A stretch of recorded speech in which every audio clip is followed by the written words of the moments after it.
Good afternoon, distinguished guests. Let's welcome the Cabinet Secretary, our chief guest. Okay. So on behalf of the Ministry of Health, it is my great pleasure to warmly welcome you to the Health Integration Summit. To begin our program, we'll start with the national anthem, and I ask that you remain standing.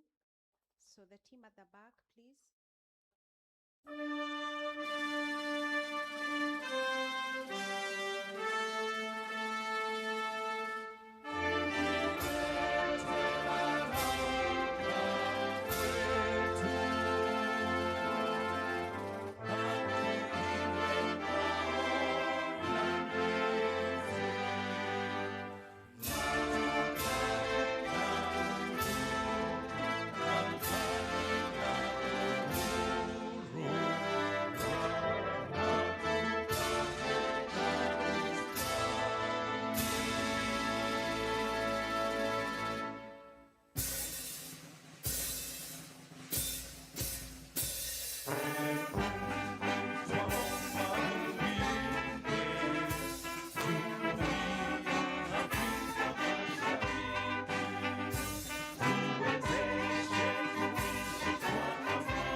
Thank you, and I'll now request that we have a prayer from the Islamic faith, and I'd like to invite Abu, the Casco of Wajir.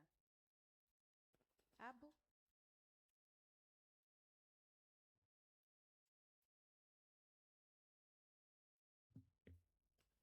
Okay, let's pray. In the name of Allah, the most merciful, the most gracious, all praise is due to Allah, the Lord of all the worlds, the most gracious, the most merciful, most of the day of judgment. You alone we worship, and you alone we ask for help. Guide us to the straight path, the path of those you have blessed, not not those of and your anger, nor of those who have gone astray. Amen. From the Christian faith, Alice, the Casco from Kajiado.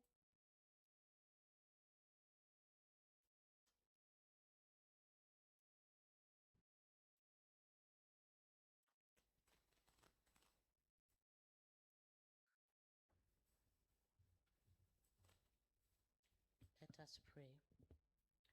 Our dear Heavenly Father, in the mighty name of Jesus, we want to thank you for such a wonderful time that you have given us in your presence.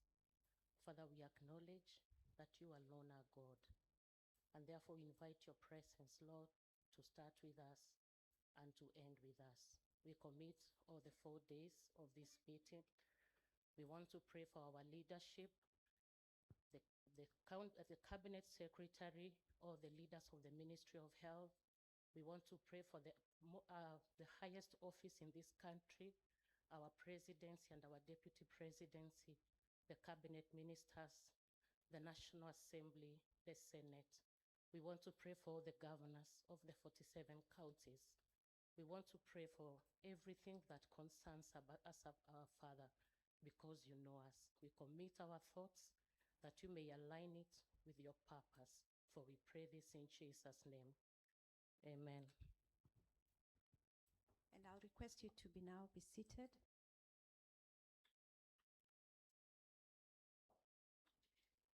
It is my great pleasure to invite Robert Matilu from United to take us through his presentation. Robert.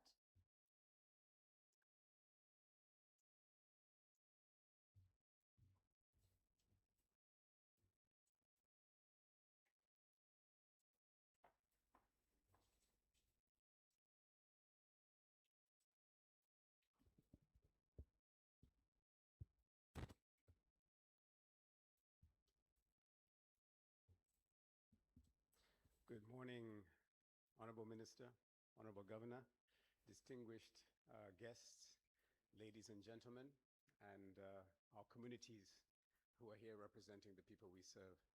If you can bring up the slides, I have a few slides that I'm going to share with you over the next 10 minutes to open up this session on harnessing the power of innovation to strengthen integration. MC, is there a pointer I can use as well?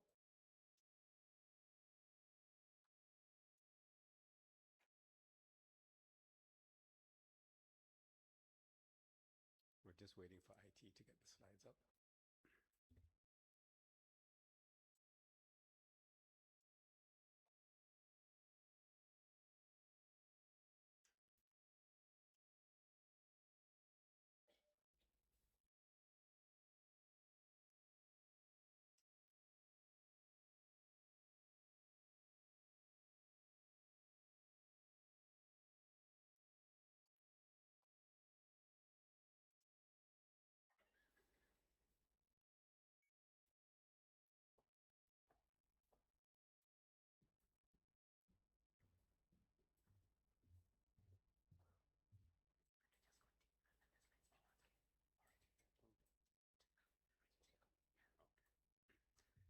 Okay, as we get the slides up, let's get this show on the road.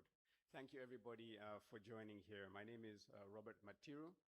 I'm also, there are the slides on that side. So if we can just take it one back. My name is Robert Matiru. I'm the Director of Program Investments at Unitate.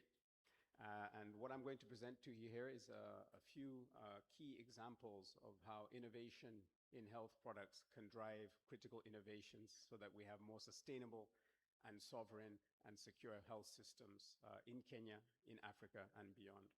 If you move to the first slide, I'll just say a few words about Unitate itself. We're an international health agency that invests in health innovations. We have invested $3 billion US to date over the last 20 years in more than 70 countries, most of those on this continent here in Africa. Kenya itself ranks among the top 5 countries with whom we collaborate and invest. We, previous slide please. We are able to leverage the investments we make to power the current active investment portfolio we have of $1 billion in investments. And we have 8 major donors who contribute to Unitate to enable us to do this. Those donors are mostly sovereign donors. The government of France, the government of the United Kingdom, the government of Brazil, Spain, Chile, South Korea, Japan, as well as foundations such as the Gates Foundation. And also sitting on our board to help us make investment decisions is the African Union, so representing the countries of Africa, as well as our communities, the people that we serve. Next slide, please. How do we work? I'll just illustrate this in 3 simple ways. We're a pathfinder. What does that mean? It means we go and consult governments, we consult them about their national health priorities, and we help them understand which health products, which innovations are going to help them reach their national targets and goals. Whether it's a game-changing treatment for HIV or a critical diagnostic that can test multiple health conditions all at once to bring about integration, it's really important that we build our investment cases based on what governments are asking for and based on what communities are asking for, the people that are ultimately going to benefit from what we bring. But we're also an influencer. So we don't just invest in bringing the best health products to market and introduce them into countries. We also invest to generate the evidence about how these products can be introduced, how they can be scaled up, and how they can be converted into national policy, but also global policy. So for example, we invest heavily in clinical trials. These trials bring the evidence that products are safe, that they're effective, and then how they can be used to introduce into countries. But we're also an investor, and the previous slide showed you that, but we're a catalytic investor. So every dollar we invest is expected to leverage up to 50 additional dollars. And in the next examples that I show you, you'll see how this works. The first example is around HIV treatment, and you heard from our first presenter this morning how critical the HIV response programs have been over the last 20 years. And HIV quintessentially has been a vertical program, but it's a platform that can translate into more integrated approaches by leveraging what the HIV response has done. Unitate Unitaid is a catalytic investor. We've invested $100 million to position the best-in-class treatment for HIV, dolutegravir, that's the medicine we're talking about, to position it for scale. What did that $100 million do? And it's not billions like the Global Fund invests or the US government has a major program under PEPFAR or PMI, which took things to scale, but it created the foundation for scale. When this drug was invented by the company called ViiV, a United States company, partnering with a Japanese company, it was tested in people in the United States. It wasn't tested in populations in Africa. It wasn't tested in pregnant and breastfeeding women.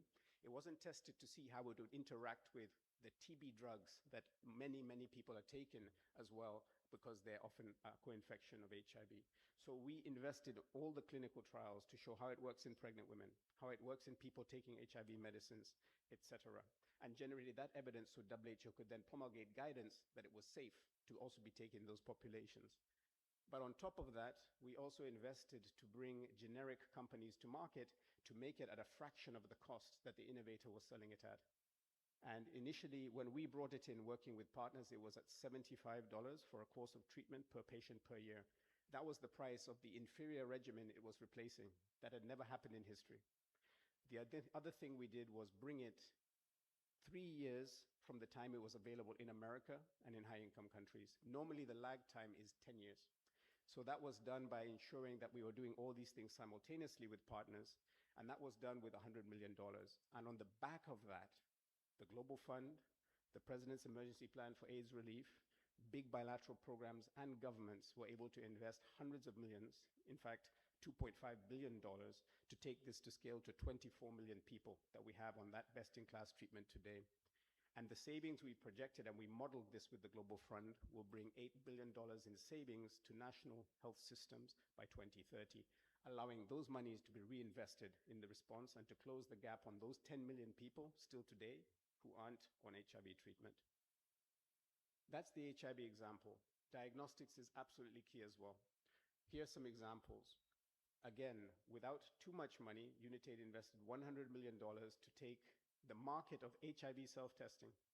And an oral test, for example, you can do a swab, put it into the buffer, and within 20 minutes, you know if you're positive or negative with HIV. There were about 5,000 people using HIV self-tests in 2015. On the back of the investments we made, working closely with partners, we're a place today where 4 million HIV self-tests are procured per year. Again, powered by Global Fund, US government, bilateral and national funding. But you had to create a market for the product. First of all, generate the evidence that it's safe, acceptable, and effectable to do a self-test. Create the policies that demonstrate what somebody needs to do if they do have a negative or positive result. How do they link to the healthcare system? We had to work with the suppliers to get the price down from hundreds of dollars for a self-test. $40 at the time we came into the business. You could go to a pharmacy in the United States, CVS, for example, and pay $40. You can't afford that at scale in Africa or elsewhere. We brought that down to $3. And today the test is close to $1, powered by the economies of scale that the big scale partners brought, such as PEPFAR and Global Fund. We did the same for point-of-care diagnostics, bringing the first multiplex near point-of-care device, the size of a small box, that can run tests for resistant tuberculosis, that can run tests for hepatitis C, that can run tests for HPV screening to determine if you have precancerous lesions for cervical cancer. TB Diagnostics, working with partners, we brought the price down by 60% for the first portable X-ray machine for TB. This is a vertical diagnostic, but the companies that make this can also make X-ray machines for other conditions. And if you integrate those same machines into the same system, then you have multiple X-rays for multiple conditions. Cervical cancer is another example. And then lastly, combination RDTs. Again, we've been talking about integration, and innovation can be a key catalyst for that. We're now running out the first rapid diagnostic test that can test for HIV, for syphilis, a sexually transmitted infection that is now on the rise again, and hepatitis B, and link this into antenatal care and where women and children present in health systems at the primary healthcare level. The third example I'll give you is malaria vector control. And we have many examples in this space, dual insecticide-treated nets, etc. But the example I'll give is around spatial emanators. And it's an example that is very close to this country, because the first new vector control tool in this class, a spatial emanator, it's a small sheet of material like this, 20 centimeters by 30 centimeters, in which you impregnate a chemical. In this case, is a chemical called transfluthrin, difficult to pronounce, but that's the chemical. And it slowly emanates into the air, and it can kill and disorient mosquitoes. You can put it inside the house, you can put it on the roof, you can put it in between slats. And this first product in this class was able to come based on the evidence of a clinical trial that was funded here in collaboration with KEMRI, the Kenya Medical Research Institute. I'm sure you all know of it. And it showed a 33% malaria reduction if used alongside bed nets. Based on that evidence, WHO was able to promulgate the first conditional recommendation that you can use spatial emanators alongside ITNs, insecticide-treated nets, with this impact. And WHO pre-qualified this product called Mosquito Shield and Guardian. And the US company that innovated this product is manufacturing them in Kenya. Up to 17 million spatial emanators can be manufactured in Kenya. So it's also part of the regional and local production agenda that is really critical to more secure and sustainable health security in Africa. So a really good example that I wanted to call out of the approach that Unitate and its partners take to do the science, to work with local scientific institutions who are capable. We didn't want to run this in the UK. We didn't want to run this in the US, no offense, Brian. We wanted to run it at KEMRI. Here, very bona fide scientific institution to generate global quality results that WHO could use. Maternal health and oxygen access is the last example I want to give in terms of the approaches that we take. We, again, it seems to be the number we use, have invested $100 million to bring low-tech, and low-tech doesn't mean bad. Low-tech means simple and effective in resource-limited settings, tools to help prevent excessive bleeding during childbirth. Postpartum hemorrhage, that's the condition, kills more women in Africa than any other maternal health condition to date. So Unitate, in consultation with governments and regional institutions, and I welcome those who are here today, Africa CDC and partners, identified these could be critical areas that we could invest in to lower the price, but also optimize how these tools, prevention and treatment therapies for postpartum hemorrhage, can be integrated into maternal health systems across countries in Africa and beyond.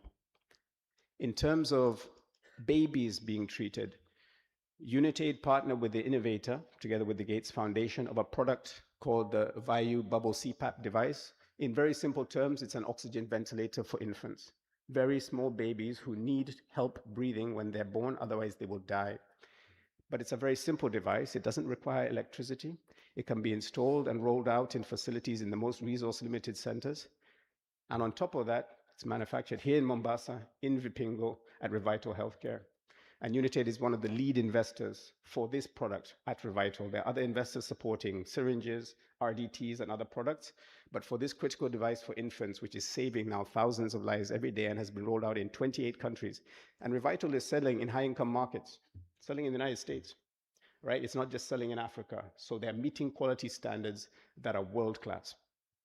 Lastly, the East Africa Program on Oxygen Access. I had the privilege during COVID to be appointed the co-chair of the Oxygen Emergency Task Force that was stood up in February 2021. We know what happened with vaccines. We didn't get enough vaccines to Africa and other lower middle income countries. 1 in 2 people in Africa died because they didn't have access to oxygen. They didn't have the oxygen to keep themselves alive till their natural immune system could fight the virus. And many could fight the virus with their natural immune system, many couldn't. So apart from the task force, which helped to raise $1 billion for oxygen production systems across the world, including here in Kenya, working with the Global Fund, UNICEF, WHO, the Clinton Health Access Initiative, we determined that when COVID ended, all those efforts to bring oxygen systems to Africa could not end. An oxygen system treats 20 different health conditions. You can't be more integrated and horizontal than that. It's not a vertical program. It's one of the most transversal there is. And so we took it upon ourselves with the Clinton Health Access Initiative to set up Africa's first hub and spoke regional production for liquid medical oxygen in Africa. And we set it up in Kenya and in Tanzania. And I had the privilege, Governor, of launching the site of Synergy Gases, which is the site of the Mombasa production plant for liquid medical oxygen. So one of our own here in this county, in this country, and another in Nairobi, Hewatele. And then we were in Dar es Salaam with the Prime Minister in November last year to launch TOL, Tanzania Oxygen Limited. Why is it important? These medical oxygen will be made locally. We won't have to go begging to big multinationals to make available medical liquid oxygen like we had to do during COVID. And we did. We negotiated with them a 15% price reduction. With these companies, we're getting a 30% price reduction on oxygen. And then working in this country with the county governors to say, we've reduced the price by 30%.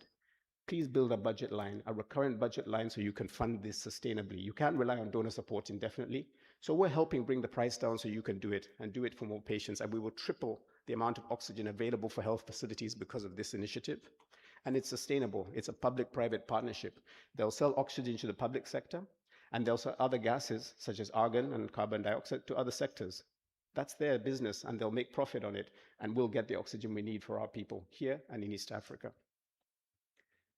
The fifth example, before I get to my final 2 slides, is regional and local production. And you've heard the excitement around this agenda, particularly since the pandemic ended. I want to let you know that even before COVID, Unitaid and its partners identified this as a critical area. And during COVID, we realized the first pre-qualified malaria medicines manufactured in Kenya at Universal Corporation Limited in Kikuyu, Nairobi. And then later, HIV products that are being sold within Africa, funded by the Global Fund. So a Kenyan company with Global Fund money meeting Global Fund standards, funding other African countries and supplying them. But the agenda must continue, which is why last year, our executive board stood up Africa's first medicines and diagnostics regional manufacturing platform.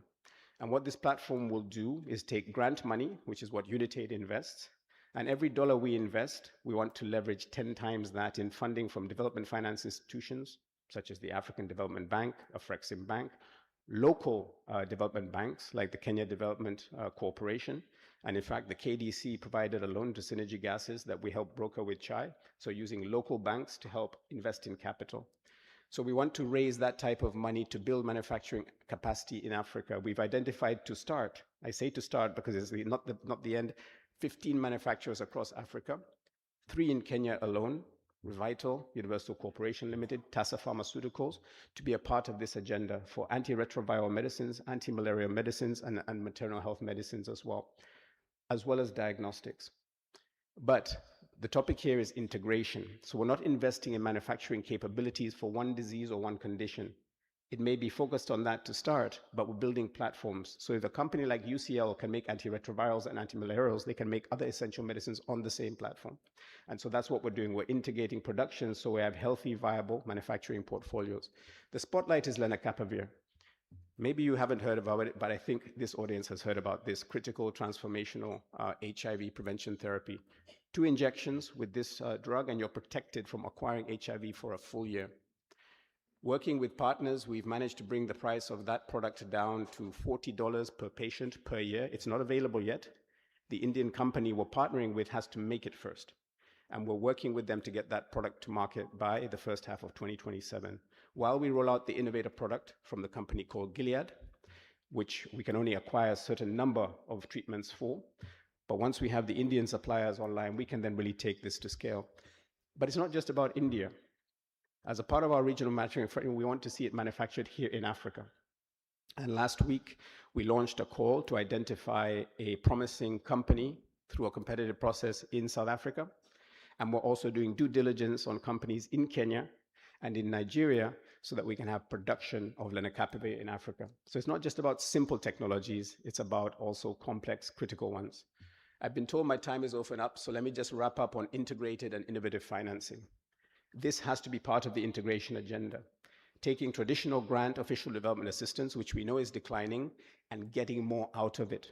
So what we are doing, for example, as Unitaid, is taking our grant money, working with big development banks to de-risk their money so that they invest more of it. They give more patient loans to companies. They give better repayment terms to companies because we take first loss risk. But we're prepared to take that risk because we invest in countries to ensure that the products get to where they need to be, right? So we're guaranteeing a market for those products. And other critical aspects of innovative financing need to be part of the integration agenda. But I'll leave you with this thought, because you're probably thinking, can innovation alone do it? No, it can't. It's a critical ingredient to integration, but we must have policy enablement. And therefore, governments here, the national government, the county governments, must do their part to create the enabling ecosystem for innovation to do its part for more sustainable, integrated services for our people. I thank you for the opportunity for anchoring the start of this session. I apologize for going over, but I hope you were sufficiently engaged. Thank you.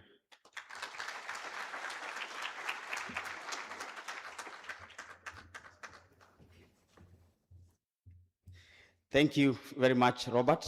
Having traveled all the way from Geneva, we accorded you some more time to speak, taking us through what UNITAID has been doing to support our health agenda, and especially so on the integration agenda. I think in the interest of time, I will give 5 speakers an opportunity to make remarks, but each I'll give 2 minutes, and if we go 1 second beyond the 2 minutes, we will have to stop. At this juncture, Your Excellency, Governor, Honorable Cabinet Secretary, our partners who are here, all protocols observed, in-year Cabinet Secretary, we have about 700 delegates drawn from various organizations, from the Ministry of Health, from our partners who we work with, United USG, other partners that we work with, implementing partners, our manufacturers, our suppliers who have sponsored this workshop. And I want to take this opportunity to recognize everyone in their own way. We have representatives of communities living with HIV and other networks of communities that we work with. And on their behalf, I am going to invite the the chair of NEFAC, Nelson Otuoma, to make 2 minute remarks on behalf of communities in their diversity. Welcome, Nelson, to make your remarks. Let's applaud him as he comes forward.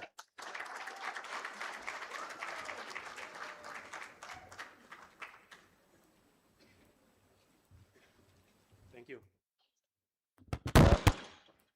Our Cabinet Secretary, allow me to ride on the protocol so established so that I quickly capture what I want to say in my 2 minutes. Probably it may be more. I also came from Geneva.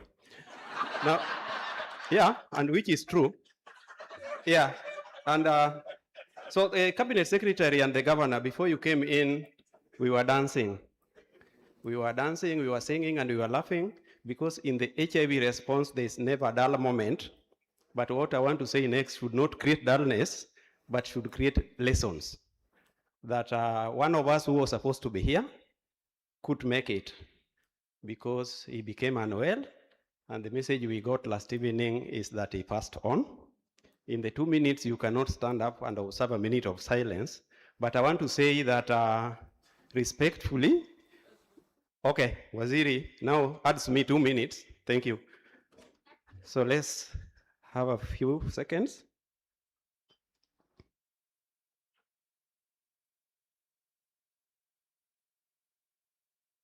Thank you very much.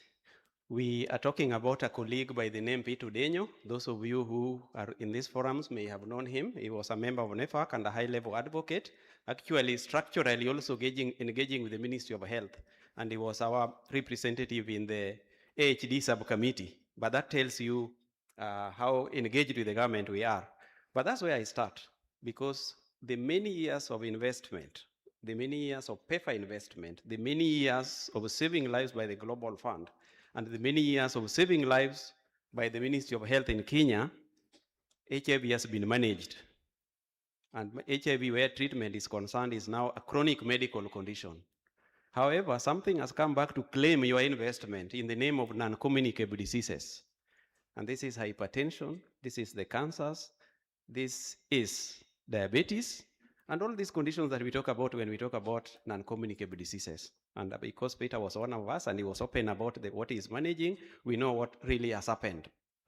Now, that is the basis for this integration that we are talking about, that we should not be obsessed with following a virus and saying you are tested, you are virtually suppressed, and give you medicines for 1 year or 6 months. in the multi-month dispensing, but fail to check your underlying conditions. And that is, for me, the compelling reason why we need to gather here and look at where we are as a country in terms of integrated people-centered health services, because we are in the business of saving lives. The point I wanted to say is that since 2024, when we had HIV Service Delivery Summit, we as communities have also not just been sitting and waiting for the Ministry of Health. We have done our part. And with the support of UNAIDS, we also went out to consult to gather what we call minimums of standards of what we would want to see now that we are going the integration way. And of course, when I was invited to be part of the integration TWG and in the meetings, I voiced the need to respect human rights, the need to address stigma. Some of them are in the video that you saw. And the need also to invest in communities so that they also embrace self-care and self-reliance. And that is what we will be putting across and putting forward in the discussions that will be coming in, even as we roll out this integration. When Waziri, recently some of us came to our office. Sometimes we don't come like you've walked in. Sometimes we come, many of us, and talking so many things and with the placards. We met your team, you are not in. But what we were requesting, and we talk about integration, also I think has been alluded to by UNITAID, that there's no way you are going to say you are integrating, and when I go to a facility, I'm provided testing free. If I want to prevent HIV, I'm given lenacapavir free. And I'm given ARVs free and in a very quick time. But when it comes to my hypertension or my diabetes, then I'm told, no, that one is not part of the package. I know what you understand what I'm talking about, but the call for us and for communities is that the HIV minimum package need to be part of the SHA coverage. And that's what brought us there. And when we said that, we know in some areas this is already happening, but I think there's more that need to be done in sensitizing healthcare workers and those who manage healthcare facilities so that they understand this and we move forward. The other point I wanted to stress and to thank the Ministry of Health is that we are going to end AIDS and we are going to end TB and malaria. And we are going to make sure that everybody is in universal health coverage with the Ministry of Health leadership, but they must also recognize that there are non-state actors in the civil society, NGOs, communities, who must also play a critical role, including recipients of care. And that's why I talk about self-care. It therefore means you must have a partner who has a capacity. We must build the capacity, we must resource, and we must empower NGOs, civil society, and communities. And when it comes to human resources for health, we are also advocating for lower cadre, including adherence counselors, mentor mothers, and people who really can follow up with those who have TB, those who have malaria. And that is the sense of integration. My duty has been to mobilize the NEFA community to make sure that we support this, but we also have what we require for this to happen. Lastly, and more importantly, it costs money. And you have so many partners. You can pull them in. You have US government.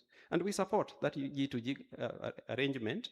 Some of us have even enjoyed in the court case, and we went out to support it. We can invite Global Fund. You can invite UNITAID.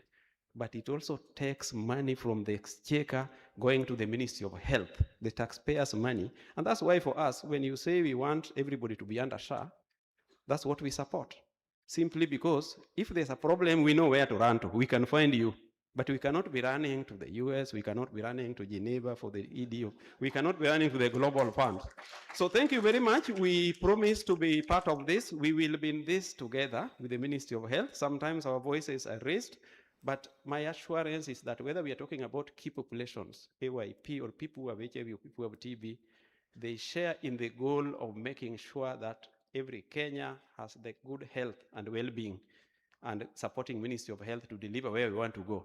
As we go there, we'll be talking at each other, shouting, but what is important is that people are kept alive and people are kept healthy. Thank you very much. Thank you. Thank you. Let's applaud Nelson once more. Honorable Cabinet Secretary and Your Excellency, Nelson has become a technical person. He has worked around us in NASCOP for so many years. Sometimes when we go for technical document validation, he speaks better than the doctors themselves. So we want to applaud him, and we have now communities that are empowered, that have the knowledge and that know what is good for them. And that's why in everything that we do, we ensure that the voices of the communities is at the center of everything. Honorable Cabinet Secretary, I now want to invite Winnie from Roche. Roche has a long-standing partnership working in this space, in the HIV space. Let's applaud Winnie as she comes forward.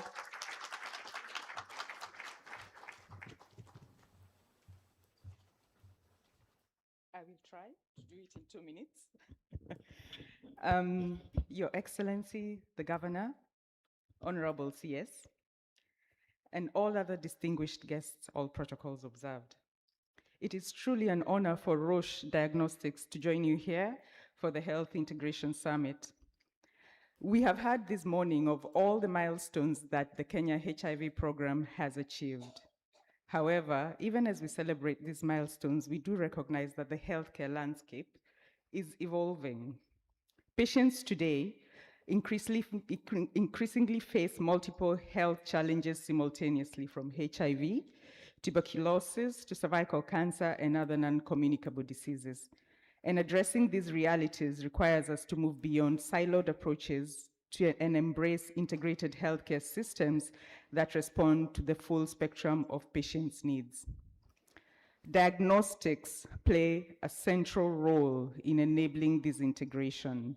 They are the entry point to effective care, allowing diseases to be detected early, which is very important, and to guide treatment appropriately, and patient outcomes to be monitored over time. Advanced diagnosis platforms have already demonstrated how one laboratory, for example, with the Roche Cobas platform, can support testing for multiple diseases, including HIV, tuberculosis, hepatitis, HPV, and COVID-19. In many places, this integration in the laboratory is already taking place. At Roche Diagnostics, we are committed to supporting Kenya's journey towards integrated healthcare.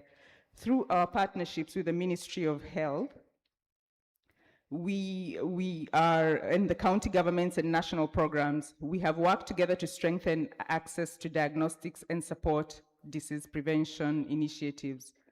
A recent example, which the CS will remember, is our collaboration with the Ministry of Health through a memorandum of understanding to advance women's health in Kenya, particularly expanding access to cervical cancer screening and early detection.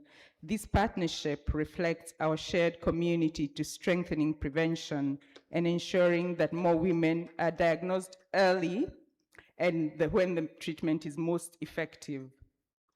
Beyond technology, we also do realize that people are the backbone in laboratory medicine in Kenya. These efforts contribute not only to improved diagnostic quality, but also to the long-term resilience and sustainability of the healthcare system.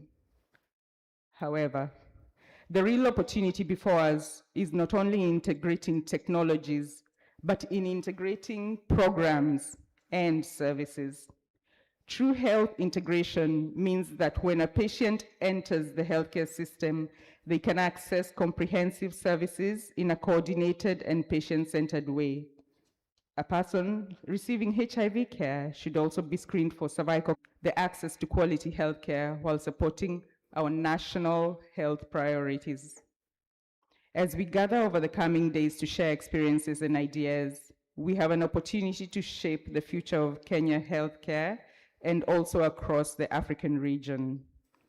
At Roche Diagnostics, we remain committed to working alongside government, healthcare providers, and partners to strengthen the diagnostic capacity and advance integrated healthcare for better patient outcomes, supporting innovation, strengthening diagnostic capacity, and continuing to collaborate on health system strengthening, training, and capacity building that will empower healthcare professionals and advance laboratory medicine across the country. Together, we can build a future where healthcare truly exists without barriers. Asanteni sana.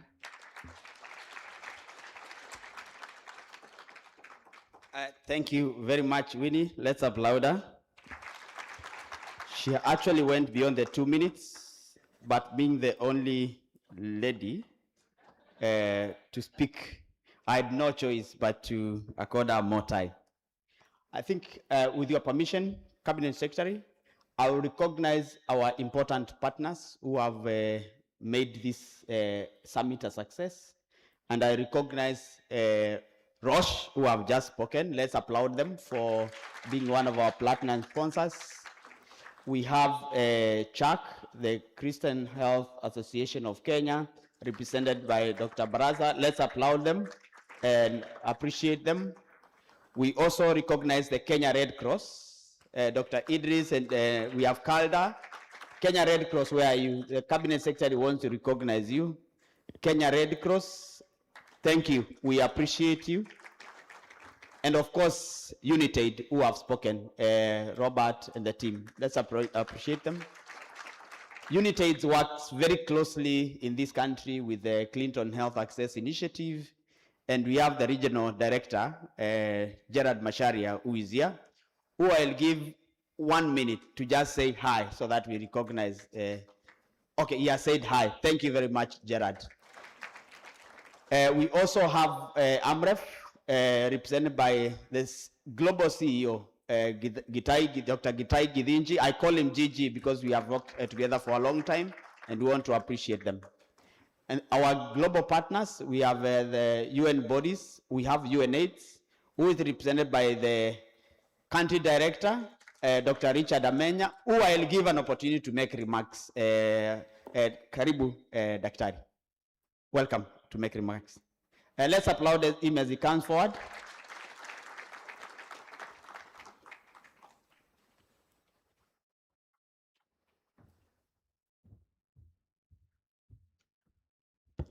Your Excellency, Cabinet Secretary, Your Excellency, the Governor, distinguished officers in health, senior leaders in health, and communities that are championing the cause of making Kenya strong. Good morning. I have 2 minutes, and I was wondering exactly how to use these 2 minutes. And I will say, Honorable Cabinet Secretary, we are gathered here to talk about integration and how we would have health without barriers for holistic care. And reflecting on that, your presence here sends a great message. It's a political message because integration will not work without political support. All the things that we've been talking about technically will never work if government doesn't support the policy intent of integration. I don't know if it is me. And so it's important that we get the political direction and blessing, and after that we will think about how we will let integration work for the system and work for the people of Kenya. 3 things that I would want to talk about. And Nelson touched on some of it. If I am an HIV positive person, 50 years old, it is not just about my HIV. It is about my other communicable diseases that I have. How strong is the primary healthcare center ready to see to my health and ensure that I'm adhering to my medications and also taking my medications for my hypertension, my diabetes, and any other non-communicable diseases that I have. Until we get that, our health systems are not yet matured. There are several barriers that put us into different silos based on the diseases that we present with. There are barriers that are associated with even the way the funding streams comes in from the central level to the county level. That is an issue we need to talk about. How can we break down the barriers that does not allow the resources to flow for those who are at the county level to be able to get the resources to work with? barriers that relates to how my disease is reported. The data systems need to be such that it collects the health system data. As far as we are concerned, we know the community data also is important for us to get feedback from the user. It's not just about the report that the indicators that the health people report, but the beneficiaries have a say in terms of how we shape our policies and programs that work for our people. So there are three things I would want to touch on here. Our integration should focus not on the diseases, but should focus on the people. People-centered integration is what will remove the barriers that we want to remove. Number two, it needs to move away from, oh, this is the TB program, this is the malaria program, and this is the HIV program. We must move away from this because that does not help us to have a shared stewardship of the health system. When we have a strengthened health system, it's able to deliver for all of us. And it is important for us to move in that direction. Last but not the least, I have my 2 minutes. Last but not the least is about the funding streams. Let's move away from the vertical ways of funding our health system and make it more strategic investment that would ensure that government is putting its resources where its mouth is. It's about its people. When our people are not strong, we have elections next year, isn't it? When people are not strong, how can we vote for the politicians? We need to be able to make sure that our health is taken good care of. And the presence of the cabinet secretary is a commitment that Kenyans have to be strong and champion the development cause of Kenya. And so I really want to thank you for your presence in this meeting because it sends a very strong political message. Thank you very much. Thank you very much, Dr. Richard. Let's applaud him once more. Very passionate remarks. I now want to take this opportunity, Honorable Cabinet Secretary and Your Excellency, to recognize delegates from Uganda. We have the head of program, HIV program from Uganda. Kindly, may you stand up for the congregation to appreciate you. Thank you. Cabinet Secretary, we also have CEOs of various implementing partners. I can see you, Emily, just raise up wherever you are. CEOs, wherever you are, raise up for the Cabinet Secretary to recognize your presence.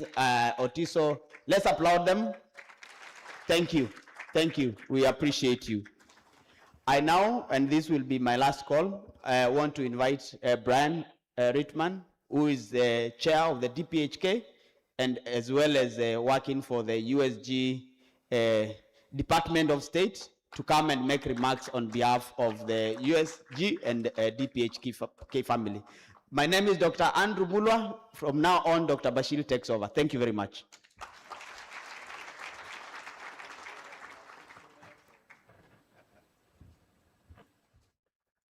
Great, thank you everyone. CS Duale, Governor Nasir, thank you, all protocols observed. Those of you may remember me as the PEPFAR coordinator for the last 3.5 or so years. I've changed my title, I'm now Chief Program Officer, and that really just means we're trying to encompass more diseases than just HIV in my role. But I'm really glad to be here. I remember a couple years ago, we actually had another summit that was the HIV integration summit, very similar, but I like the change that we've went from HIV integration to health integration, because it's really about kind of what Dr. Grace was presenting before, changing that mindset of how to integrate so that we're actually integrating HIV, TB, malaria, and all these diseases into the overall health sector. I think we probably also recognize that over the last 12 months or so, there's been some challenges, but there's also been, in those challenges, some great opportunities. I really do want to thank the PEPFAR's implementing partners, USG implementing partners, Global Fund's implementing partners, as well as the counties, for really coming to the challenge and really recognizing that the integration that we had talked about for years could actually come into play. And actually they all kind of decided to make that happen themselves, but they needed to. And in that need, I think we've learned a lot. And so I'm really hoping that this summit is going to be helpful to learn what some of the good things and what some of the bad things were from that integration that happened over the last 12 months. The good news is that we're still here. And I need people to hear that, because quite often in the press you hear that we're not here anymore. So we are still here. The good news is also we've signed an agreement to be here for another 5 years. But in those 5 years, we're looking to transition. And so in doing so, we want to take the services that had been provided from PEPFAR and other USG programs and have Kenya provide it. So in that agreement, our first question really is, what does Kenya want for this program to look like in the next 5 years? And then we worked back from that to say, okay, how do we actually get to there? And how do we do that? And we're still working on the implementation plan, and I know we've got a lot of work to do on that, and very soon. And we will get there. And I have a session later this afternoon that I'm going to go into a lot more details about that. But I did want to say two main things about the agreement. One is that it's a shift from our normal operating procedure, where we're working with separate implementing partners that were parallel to the health system, into one that's much more integrated into the health system and working with government to government programs to be able to ensure that government is providing that. I think we need to make sure we're understanding how to ensure that those services then are continued and that no patient loses their services in that transition process. The second really critical piece of this is a co-financing piece. And as was mentioned by Nelson, we need to make sure that these things are financed as we move forward. And a part of the health cooperation framework is that the government of Kenya will actually put $850 million more forward in the next 5 years, in addition to what they were doing before, to try to make sure that their health system is working and functioning well, in addition to the money that US government is putting forward. So I think I'll wrap up, because I want to stay under the 2 minutes, and say that, as we move forward, we need to have patience, but focus on the patients. So patients with a C, focusing on patients with a T, because I think that's really going to be critical for us to understand how to ensure that the services are really truly client delivered, whether it's today, tomorrow, or 5 years from now. So thank you.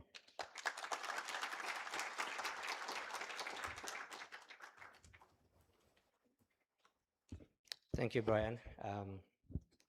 Our chief guest, our CS Aden Duale, our host governor and chair of the health committee of COG,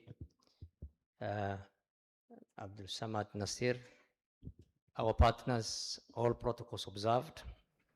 I know we're not doing very well in terms of time, but I will have the next 4 days to have our own interactions. CS, just to reflect on the theme of the conference, without barriers, health without barriers. And that is what our constitution says. It's not an easy journey, but I think we are at an opportune time with all the reforms that the ministry and the government, starting with the Social Health Authority, the Primary Healthcare Network, the CHPs, and the change of funding modality from implementing partners to G2G. All these are opportunities that can really help us leapfrog and realize that vision.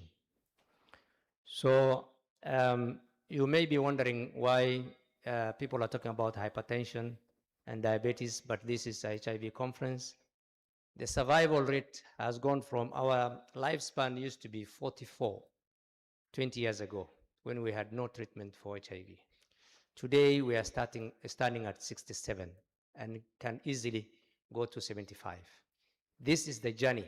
But because people are surviving longer and they are caught up with the what's called non-communicable diseases.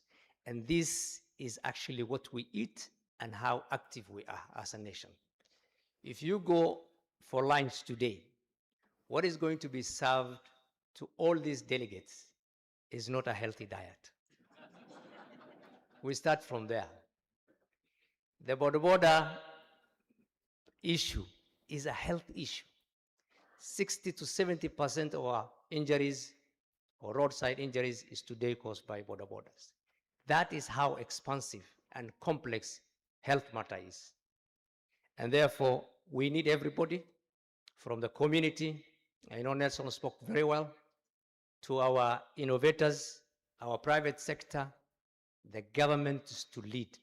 Everybody inclusive and leaving no one behind. And that is where we congratulate your leadership.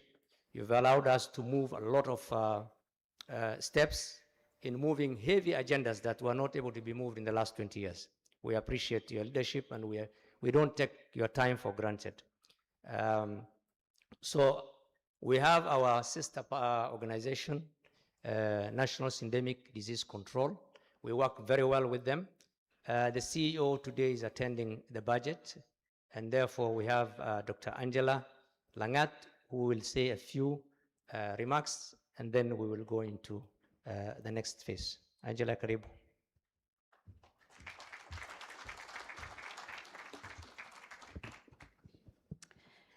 The chief guest, the cabinet secretary, the governor of Mombasa, His Excellency, board members present from different institutions, chief executive officers, development partners, civil society, and community representatives, hamjambo. On behalf of the National Syndemic Diseases Control Council and our CEO, Douglas Bosire, it is my honor to speak at this second integration summit at a pivotal moment of our country. Kenya's HIV response has delivered real results, including life-saving treatment for over 1.3 million Kenyans. These gains remind us what strong leadership, partnership investment, and community engagement can achieve. However, we meet at a time when the health landscape is changing rapidly. At the same time, Kenya's UHC and the primary healthcare reforms, including the digital transformation of our health system, are now shaping how services must be planned, financed, and delivered. In this new reality, integration is not a project. It's a pathway to UHC. It is the way to protect continuity of care even as these shifts happen. As NSDCC, our mandate for multi-sectoral national coordination becomes even more critical because integration succeeds when all systems move in the same direction and when communities remain at the center. This summit, therefore, gives us a rare opportunity to reflect collectively and chart a unified national path. Over the next few days, I urge us to focus on a shared vision of what integration looks like and how this will get done. A repository of scalable best practices from counties and partners of what works, where it works, and why.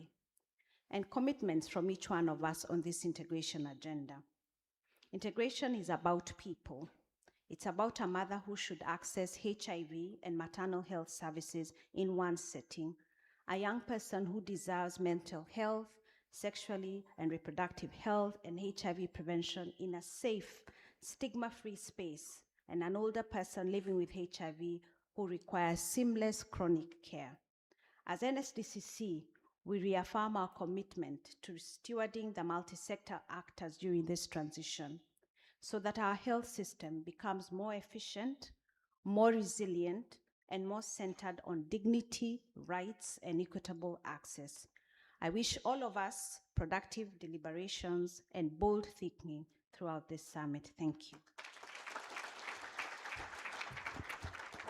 Thank you, Angela.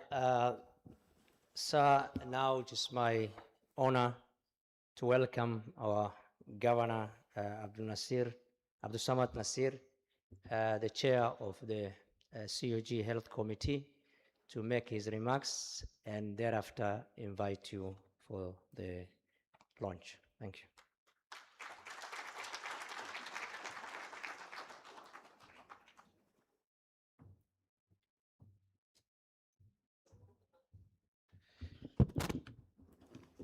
I should have said good morning, but I'll say good afternoon because we're really, really bad in time. Waziri, as I was seated here, I want to tell you a small story about my history. When I finished school, I had an ambition to be a doctor. This is a true story. And I actually applied to do medicine. And then some character, I don't know whether to thank him or to curse him, some character actually came and told me, you're seriously going to spend 7, 8 years for you to start making a living? Come on, you know, and I don't know whether good influence or bad influence. But then it now happens, I ended up not doing medicine. I ended up doing something totally different. I did aviation. But then now the tables have turned. I became a governor in charge of 47 hospitals and in charge of hundreds of doctors.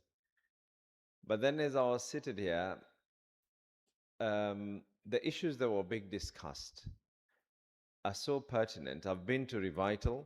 I've seen the life-changing equipment, something that is very, very innovative that I've been able to do. I was there when they were launching the Synergy gas program, the oxygen program, and so much more that we've been able to put into place. I wanted to maybe just add on top that for us to be able to integrate matters to do with health, it means that it needs to be able to start. And I want just every Kenyan, everyone to be able to understand where I'm coming from. Maybe I might be putting words into the cabinet secretary, but we will need to start from our public health facilities, and that means the lower level facilities. And when I say this, it means that our lab services should be fully integrated. That means if you're going to be able to be checked for diabetes, it should be able to cover for all the non-communicable diseases simultaneously if we are to be able to do this. Now, what that would mean naturally, and I want to say this so that we can be able to understand where Kenya has come from, where we are, and where we intend to be able to go.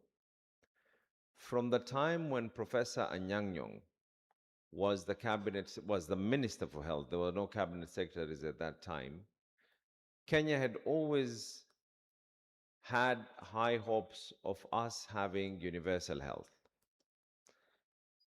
2 presidencies passed, and then the current president, Dr. William Samoei Ruto, decided to take a dive and said that we need to be able to have universal health care. And that is the reason why the numbers that are there in SHA have been able to outnumber what was there in NHIF by millions and millions. Public health has to be able to be financed by the exchequer. We're living at a time when donor presence is continuously going lower and lower and lower. Even to that effect, even the US government program that we have is actually a ladder. That means that on year 1, our input is this amount, year 2 it goes higher, year 3 it goes higher, and as our goes higher, then the US government support goes lower and lower and lower. And issues to do with non-communicable diseases, a county like Mombasa, which has a population of about 1.2 million, and when you have your health facilities being visited on an annual basis by a number that exceeds that. What that means is that people who are going back to the facilities due to non-communicable diseases is higher.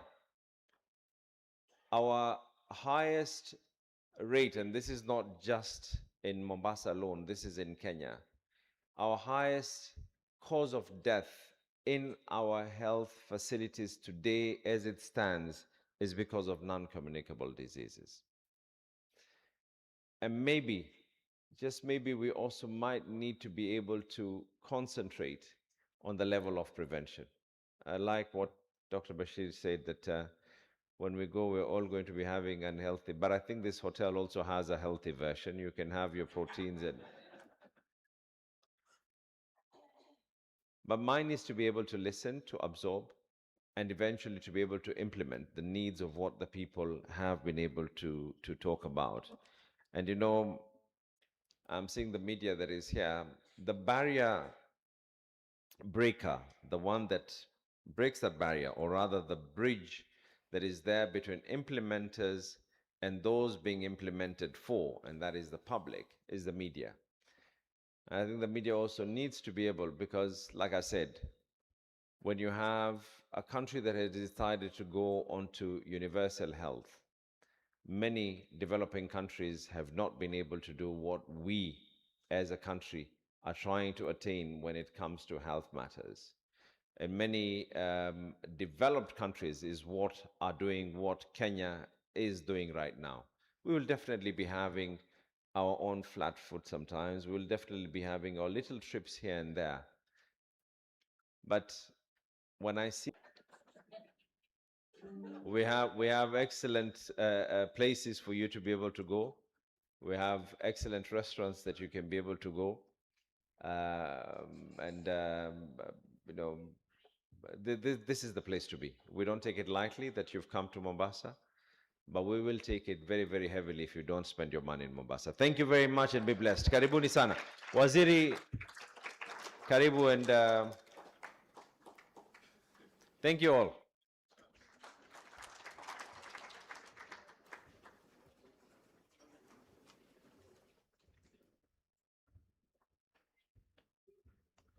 Please let's be seated.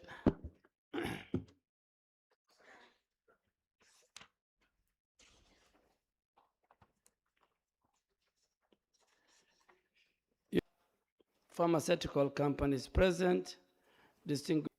We remain vigilant against emerging challenges, including the rising mother-to-child transmission rates and shifting international funding priorities. The global landscape is changing. Financing is moving away from the vertical, disease-specific programs towards a more broader system strengthening. This transition is not a threat, but an opportunity to reimagine our approach. What must we do? Then we must move beyond the parallel systems of the past, which, while effective but for rapid scale-up, often resulted in high operational cost and fragmented care. Our strategy is very clear going forward. We are anchoring HIV response within the framework of universal health coverage. By transitioning to social health authority and the rollout of the social health insurance, we are expanding financial protection and ensuring every Kenyan can access essential service without any fear of financial ruin. This progress is evident in the SHA enrollment as of last night of 29,952,890 as of 15th of March 2026. Central to this transformation is the strengthening of our primary health care networks. We are positioning primary care as the backbone of our health system, ensuring that HIV prevention and treatment are no longer standalone services, but are integrated into a holistic package of care. This approach allows us to address commodities such as issues like such as non-communicable diseases and mental health in one setting. So integration is key to sustainability. By embedding HIV services within our domestic system and the social health insurance fund benefit structures, we will reduce fragmentation and we will optimize the use of our shared infrastructure and human resource. This is essential for safeguarding our progress as external donor support continues to evolve. In this new era, our county governments are the primary custodians of service delivery. You are the heart of operationalizing these integrated models and tailoring health response to local social and epidemiological realities. The national government remains a steadfast partner. We are committed to enhancing coordination and aligning our standards for the benefit of all our citizens. As we pursue efficiency, let us be reminded that equity is non-negotiable. Our commitment to vulnerable populations, including women, adolescents, and key populations, remains absolute. We must ensure that the transition to integrated care does not leave anyone behind, but rather brings service closer to those who need them. Technological innovation will be a major drive of this progress. From digital health scale-ups to data-driven decision-making, we are adopting evidence-based tools in order to improve accountability and efficiency across all levels of our government. So a resilient health system must be an informed one.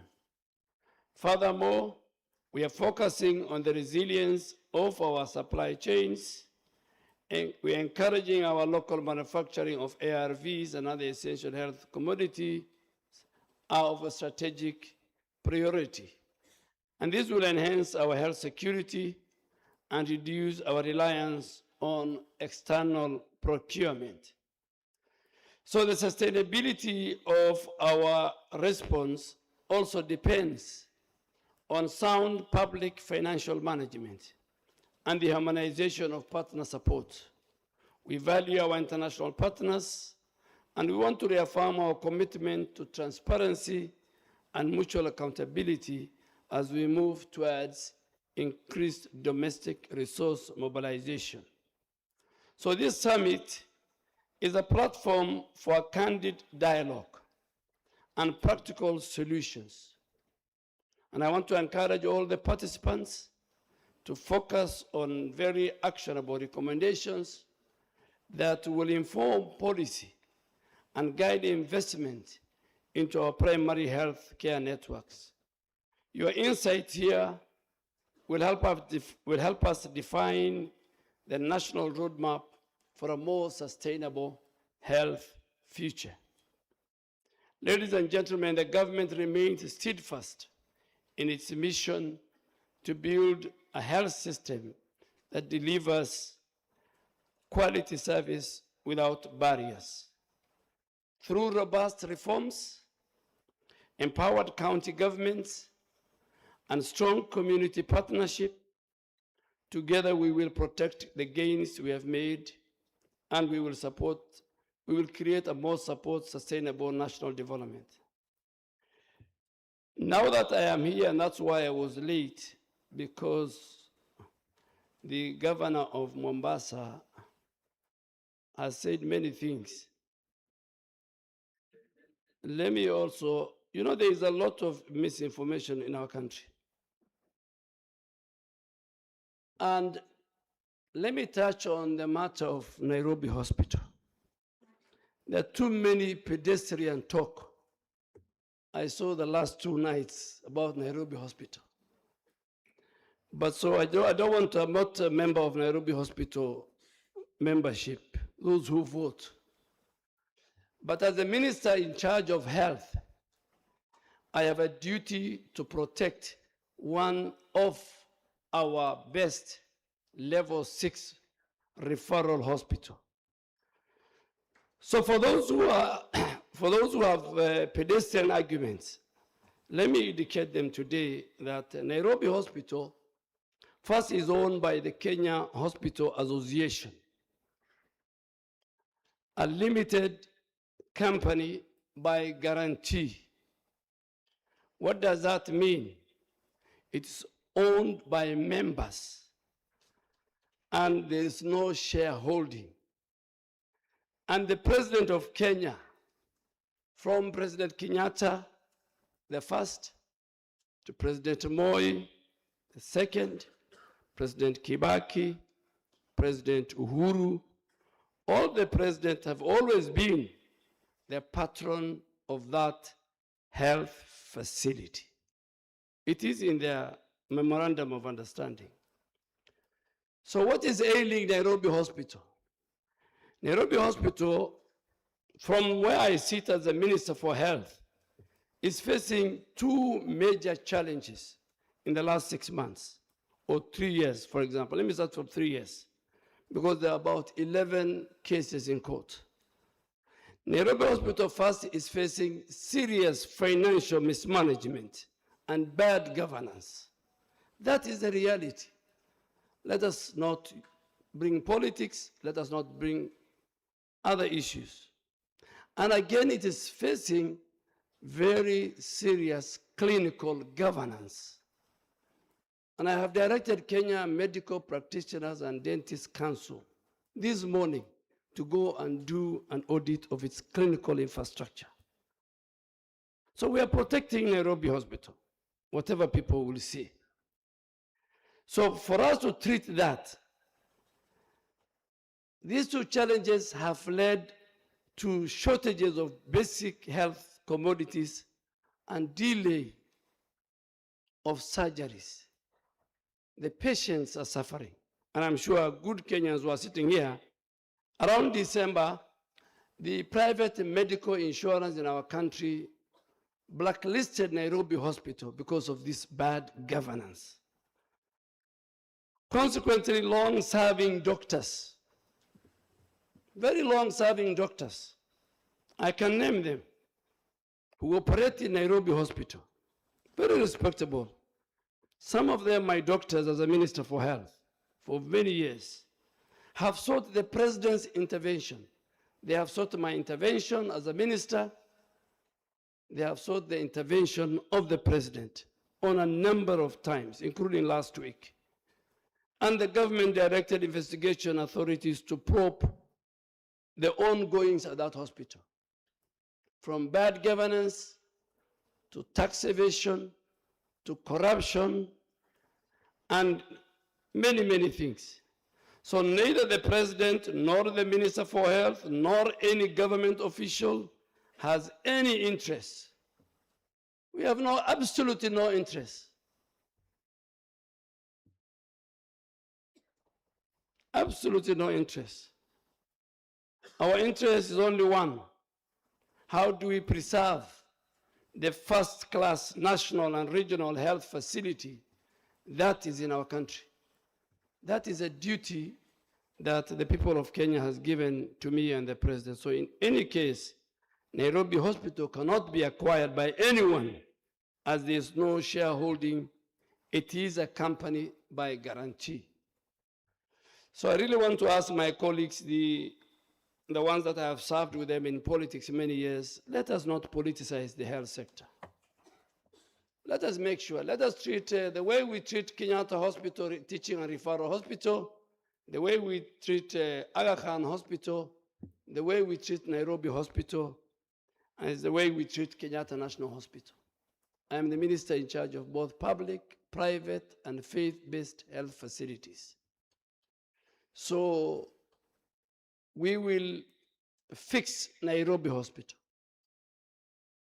We will fix it. Because the patient, now under my leadership, the patient in our country is the boss. The minister is not the boss. The healthcare workers are not the boss. The boss and the most important person is the Kenyan patient. Good people that was just to make sure that the too many stories, you know, the next thing in Kenya is a very interesting country. The next thing they will say is, why is the minister keeping quiet? So they talked Friday, Saturday, Sunday, Monday. If I don't talk, they will say, you see now the minister is keeping quiet, there's something he's hiding. There's nothing I'm hiding. Mine is to make sure that, and I'm happy to report that Nairobi Hospital is a premier hospital.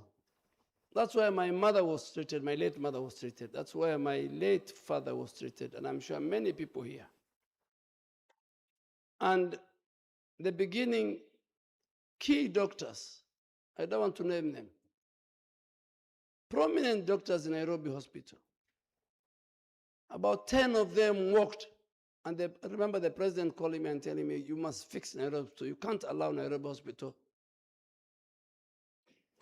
And the problem is the constitution. We have to fix the constitution, the membership. You can't have citizens of Kawangware, Mbakasi, Kamkunji coming to vote to elect the leadership of Nairobi Hospital. The healthcare workers, the doctors there, the other people who run, we must find a way in which we maintain the dignity, the stability of that facility. So nobody has an interest in Nairobi Hospital. And if you have an interest, I want to tell even the gathering here is that it's a limited company by guarantee. So I'm sure many medics here. And as the governor was saying is that I am very happy to report that the fraud in the health sector in the last, today is I was appointed on a day like this, so I'm now 1 year in office. I was appointed the 28th day of Ramadan last year, so today is 28th. And I can give a scorecard of what I have done. I'm sure colleagues in the Ministry of Health and in the county governments, we have done a lot with them. We have reduced fraud in private, public, and faith-based from 30% when I went there, 36%, today to 6%. And 6%, as the governor has said, because of our digital system, we picked dependents. Every of you sitting here, your insurance company gives you a number of dependents. Am I right? 5. So we have got people who are their dependents. In fact, 180 is small. We've just now picked 5 or 10 other guys with the dependents ranging between 270 to 385. And today when I go back, and we have their ID card numbers, we have their names, we have their facilities. You know, good thing about digitization and systems, they pick patterns. We even found, I was talking to the teachers union, and I was telling them, we have 2 stories to tell you. We have one very good story to tell the teachers of our country that we saw teachers taking selfie at Aga Khan and Nairobi Hospital, which they never used to access before. Teachers in our country used to access only 600 facilities with 1 level 6.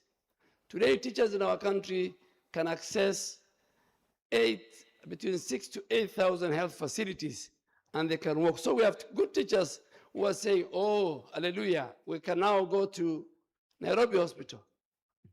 But we also found in our system one teacher who visited a hospital 4 times in 1 day. The system picked. In the morning, he said he had an ear problem. Lunchtime, he said he has a problem with his eye. 4 o'clock, he said he has this. So I am very, very happy with the digital health system. The governor now has a dashboard. He has a dashboard. He can now tell from where he's sitting what is going on in Coast General Hospital. From my phone, I can tell the theaters, how many patients are in the theaters in Kenyatta National Hospital. Are the procedures being done by the right doctors? So healthcare is good. We are working very well with the US government, and all these partners will work together. You have a lot of experience. Your Kenyans will not leave you. It's G to G. That is a choice we have taken as both governments. We want to make sure that we kill the culture of donor dependency. So as the resources from the US government increases in the first few years, then in the last years, the resources from the Kenya government increases the US, so that by the time in 5 years they're exiting, then Kenya healthcare system will be sustainable. We will not depend on donors again. That is how the framework. And good people, we are the first country globally to sign that in State Department. Yeah, you need to do a better clap. We're the first country. And I want to thank the team of Bashir, Mulwa, and the whole team at the Ministry of Health and from the US government. We didn't hire consultants. We did it in the boardroom of the 7th floor of MOH for 1 month, the month of October last year. And I have promised the US government colleagues that we shall also be the first country globally to implement this USG program. I wish you a very fruitful deliberations, and it's now my distinguished pleasure to declare the Health Integration Summit 2026 officially open. I wish you all the fruitful deliberations and continued collaborations in the next 4 days. God bless you, and thank you very much.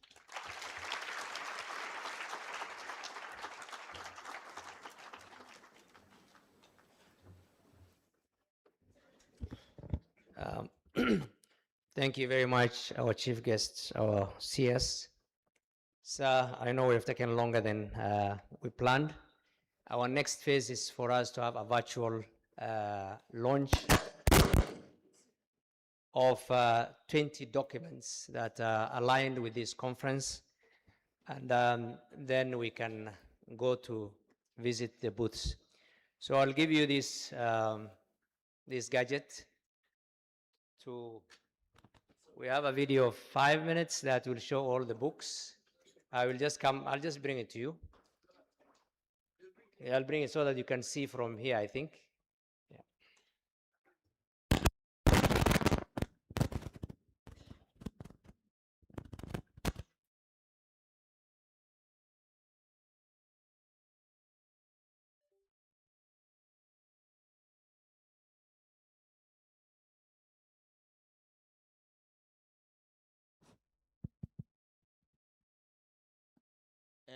Cabinet, I think once you press, it will count down, and we will all clap or applaud after the 5 minutes are over at the right time. Over to you, Cabinet Secretary. 5, 4, 3, 2, 1.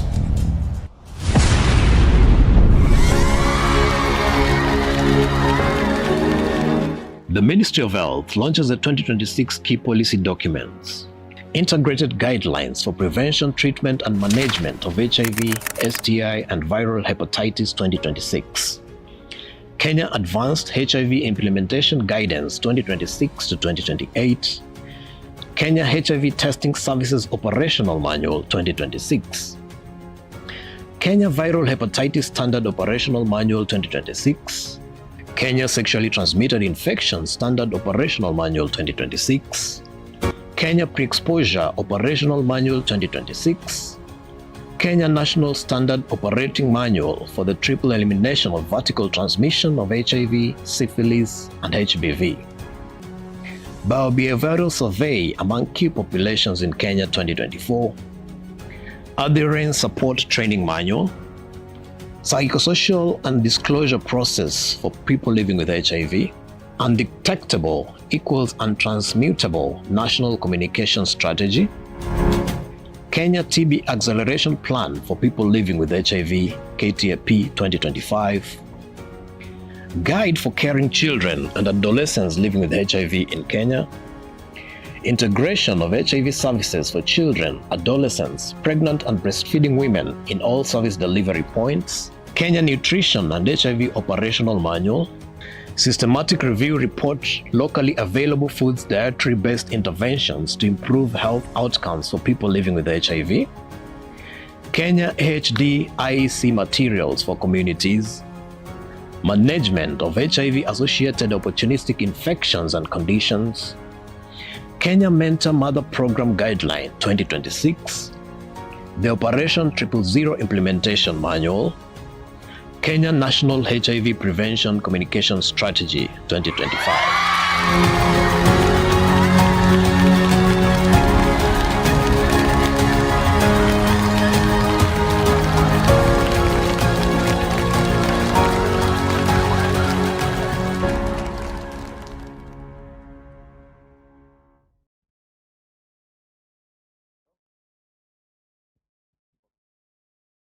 Thank you. Waziri, we kindly request you with our guests, we take a photo on the document launch booth. Then we proceed with the copies of documents. Kindly, NASCOP team, quickly.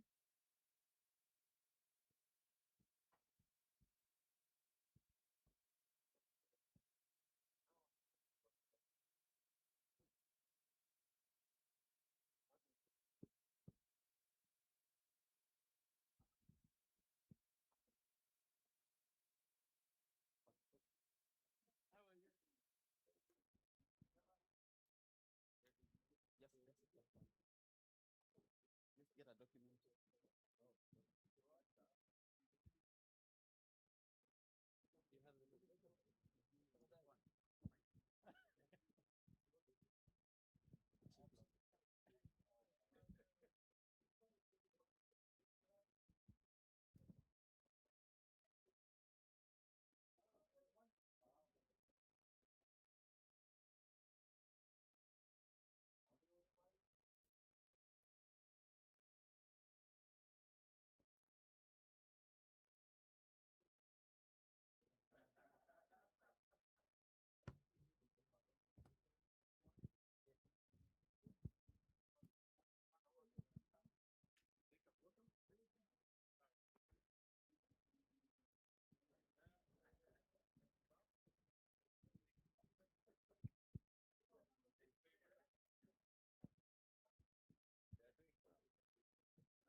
Yes.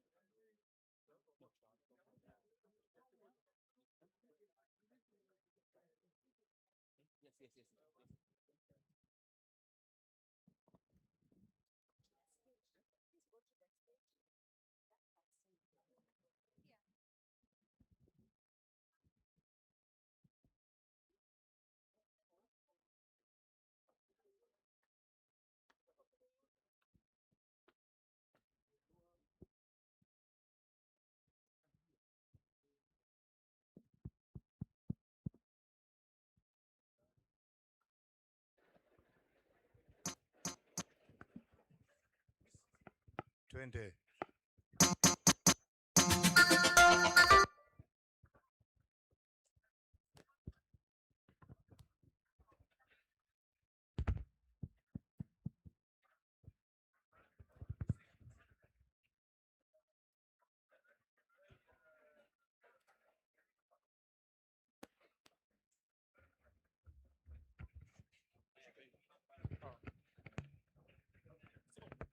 Yeah, so as we wait for our CS to continue receiving the various, or rather launching the various documents, we have the WHO representative, and we truly recognize Dr. Mesa for representing the WHO. So the chief guest will leave, and we request us to remain seated as Kayamba Africa will be entertaining us. Meanwhile, Dr. Eric Mutua will be coming to make some special announcements. So thank you so much for your patience.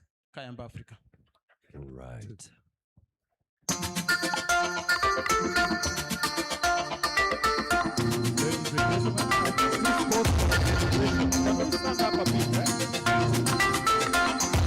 Tushangilie Kenya, taifa letu tukufu, Kenya tunayoipenda. Tushangilie Kenya, taifa letu tukufu, Kenya tunayoipenda. Kenya yetu tunayoipenda. Twajivunia sana tukijiita wa Kenya, nchi yenye baraka. Twajivunia sana tukijiita wa Kenya, nchi yenye baraka. Kenya nchi yenye baraka. Kenya makao yetu ni nchi ya usalama, kamwe hatutaiacha. Kenya makao yetu ni nchi ya usalama, kamwe hatutaiacha. Kamwe hatutaiacha. Anayependa Kenya ni yule mwenye kupenda haki kwa watu wote. Anayependa Kenya ni yule mwenye kupenda haki kwa watu wote. Haki kwa watu wote. Ukipenda Kenya ujitenge na mambo yenye kuvunja amani. Ukipenda Kenya ujitenge na mambo yenye kuvunja amani. Hatutaki matata Kenya. Hatutaki matata Kenya.